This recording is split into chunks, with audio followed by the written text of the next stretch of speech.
huwag nang hayaang ma-reject ang SpayLater application mo. Sa video na to, ituturo ko ang step-by-step na process para ma-activate ang SpayLater mo, makapasa sa facial verification sa unang subok pa lang at maiwasan ang mga karaniwang dahilan ng rejection.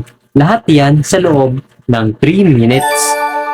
Bago mo buksan ang Shopee app, ihanda muna ang mga ito para hindi mag-timeout ang system.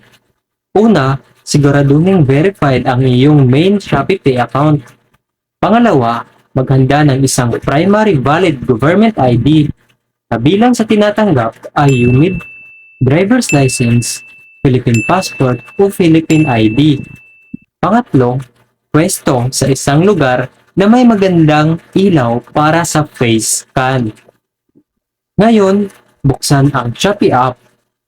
Step 1, pumunta sa May tab sa kanang bahagi sa ibaba, mag-scroll sa wallet section at itap ang SpayLater. Step 2, itap ang kulay orange na Active Now button. May matatanggap kang one-time password sa iyong mobile number, i-type ito agad.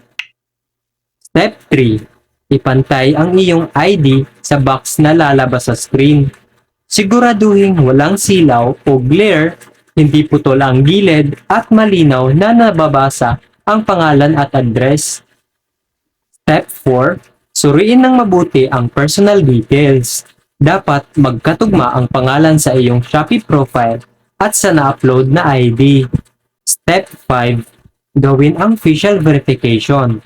Itap ang phone sa level ng iyong mukha, e-center ito sa oval frame at sundin ang lalabas na instructions tulad ng pagpikit o pagtango. Troubleshooting at karaniwang mali. Kung ma-reject o maging stuck sa processing ang application mo, ito ang mga posibleng dahilan. Una, hindi magkatugma ang address.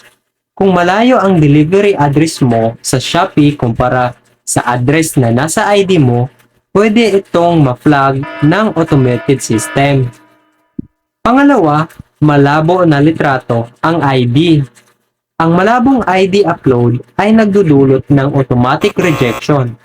Punasan muna ang camera lens bago kuhanan ng litrato ang ID.